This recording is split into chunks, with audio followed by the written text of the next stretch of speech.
సింగరేణి అంటే ప్రాణం నాకు.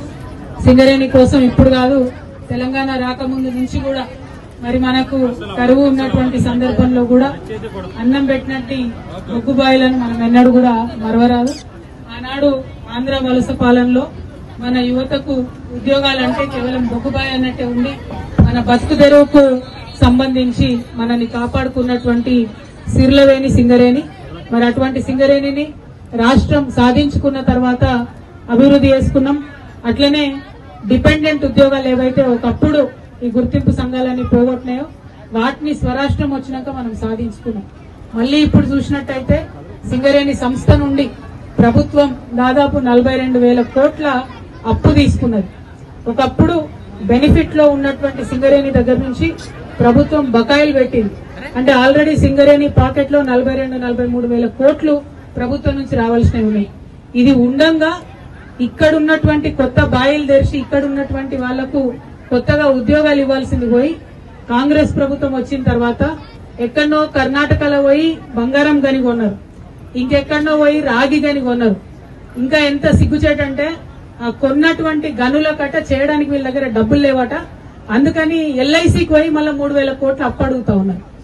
స్వయంగా సింగరేణి దగ్గర 42,000 కోట్ల రూపాయలు ఉంటే ప్రభుత్వం సింగరేణికి ఇవ్వకుండా, సింగరేణి ఇతర గనులను అభివృద్ధి చేసుకోవడానికి డబ్బులు ఇవ్వకుండా సింగరేణి పోయి మళ్ళీ ఎల్ఐసి నడుపుకునే పరిస్థితి వచ్చింది. అంటే సంస్థను ఎట్లా దివాలా తీస్తున్న విషయం దయచేసి సింగరేణి కార్మికులందరూ అర్థం చేసుకోవాలి.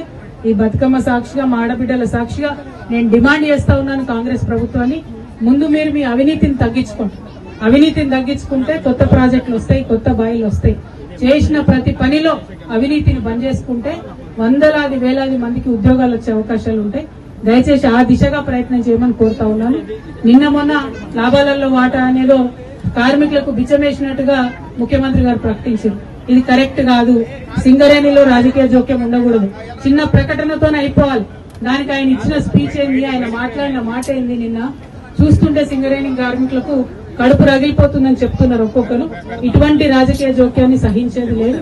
సింగరేణి కార్మికుల చెమటతోని ఇవాళ తెలంగాణ మొత్తంలో ప్రతి ఇంట్లో బుగ్గ వెలుగుతుంది, ప్రతి ఇంట్లో ఫ్యాన్ తిరుగుతుంది. ఆ విషయం మర్చిపోవద్దు.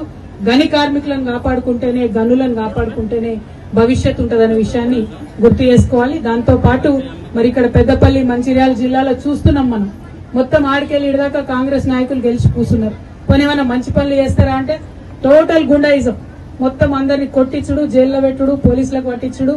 మీరు కాంగ్రెస్ రాజ్యం నడుస్తుందా, పోలీసుల రాజ్యం నడుస్తుందా అర్థం కాని పరిస్థితి ఉన్నది. దాన్ని తగ్గించుకోండి దయచేసి. తెలంగాణ ప్రజలు కొన్ని రోజులు సైలెంట్ గా ఉంటారు, ఎందుకంటే చూస్తారు, గమనిస్తారు ఎవరేం చేస్తున్నారని. కానీ ఎల్లకాలం సైలెంట్ గా ఉండరు.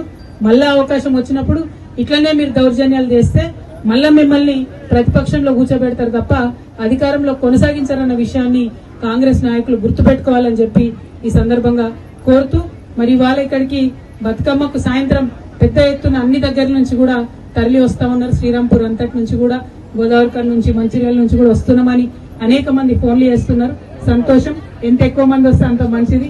ఎంత ఎక్కువసేపు ఆడుకుంటే అంత ఆనందంగా ఉంటది. కాబట్టి అందరం కలిసి ఆడి పాడదామని చెప్పి మళ్ళీ ఒకసారి తెలియజేస్తూ, జాగృతి ఏం చేస్తుంది అన్నది సింగరేణి కార్మికులు నిర్ణయించాలి. నాకు తెలంగాణ రాకముందు కూడా సింగరేణి కార్మికుల మధ్యలోనే ఉన్నా నేను. అప్పుడు కూడా ప్రతి సంవత్సరం ఏదో ఒక చోటుకు వచ్చి బతుకమ్మ చేసుకున్నా. ఇప్పుడు కూడా అదే చేస్తున్నా. రేపు పొద్దున కూడా నేనేం చేయాలన్నా సింగరేణి కార్మికుల దగ్గరికి వస్తా ఫస్ట్. ఆ తర్వాత నిర్ణయం తీసుకుంటాం. ఏ నిర్ణయాలున్నా సమయాన్ని బట్టి, అవసరాన్ని బట్టి ప్రకటిస్తాం. ఎందుకంటే నా ఒక్కదానికి లాభం కోసం కాదు కదా ఏం చేసినా కూడా, అందరికి మంచి కోసం చేయాలి. దానికోసం ప్రయత్నం. కేసీఆర్ గారు ఉన్నప్పుడు దాదాపుగా సంవత్సరానికి 5 గనులు ఓపెన్ చేయొచ్చు అనేటటువంటి ఒక రిపోర్టు తయారు చేసి రెడీగా పెట్టుకున్నాం. దాన్ని కార్యరూపంలోకి తేవాల్సినటువంటి పరిస్థితి ఇప్పుడు ఉన్నది. కానీ కాంగ్రెస్ పార్టీ వచ్చి 2 సంవత్సరాలైనా కనీసం ఒక్క కొత్త గని కూడా తెరిచే ఉద్దేశం లేరు. వాళ్ళు ఎంతసేపు ఏంది వేలం వేయాలి, వేలం పాట వేయాలి, పెద్ద పెద్ద కంపెనీలకు అప్పచెప్పాలని ఆలోచన తప్పితే ఒక్క గని తెరిస్తే వేలాది మంది కార్మికులకు లాభం జరుగుతుందనే ఆలోచన కాంగ్రెస్ పార్టీ చేస్తలేదు. సో మేము డిమాండ్ చేస్తా ఉన్నాం, సంవత్సరానికి 5 గనులు తెరవండి. మొన్న కూడా నేను, రియాజ్ అన్న కలిసి బలరాం గారి దగ్గరికి, సీఎండీ గారికి పోయి ప్రత్యేకించి చెప్పినాం. ఎక్కడెక్కడ పెండింగ్ ఉన్నాయో కూడా ఓపెన్ గా చెప్పినాం. భూపాలపల్లిలో సమస్య ఉంది, ఇమీడియట్ గా అక్కడ గని ప్రారంభించవచ్చు చెప్పినాం. కానీ వారికి చేసే చిత్తశుద్ధి ఉండాలి కదా, దానికోసం ప్రయత్నం చేస్తున్నాం.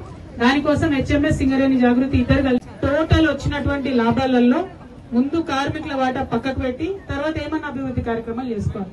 బీఆర్ఎస్ ఉన్నప్పుడు మేము అదే చేసాం, టోటల్ లాభాలలో వాటా ఇచ్చి. వీళ్ళు వచ్చినాక పోయిన సంవత్సరం ఈ సంవత్సరం కూడా చేస్తున్నది ఏంటిది, అభివృద్ధి పనులకు అని చెప్పి మొత్తం 70% నిధులు పక్కకు పెట్టి దాని తర్వాత 34% లాభాలలో వాటా అని చెప్తున్నారు. దానివల్ల నష్టం ఎవరికి జరుగుతుంది? కార్మికులకు జరుగుతుంది. ఆ విషయము మీరు తెలియనట్టు లాభాలలో వాటా అది ఇది అని అంటున్నా. నేను అది ఇది అంటలేను, ఉన్నది ఉన్నట్టే చెప్తున్నా. ఖచ్చితంగా గ్రాస్ ప్రాఫిట్ మీద షేర్ ఇవ్వాలి కార్మికులకు.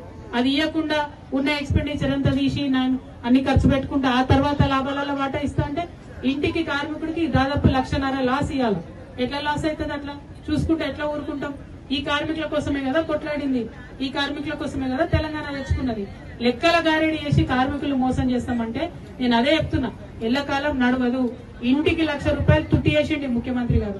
ఆ విషయాన్ని మాత్రం అడుగుతున్నాం, వదిలిపెట్టాం, ఖచ్చితంగా అడుగుతూనే ఉంటాం.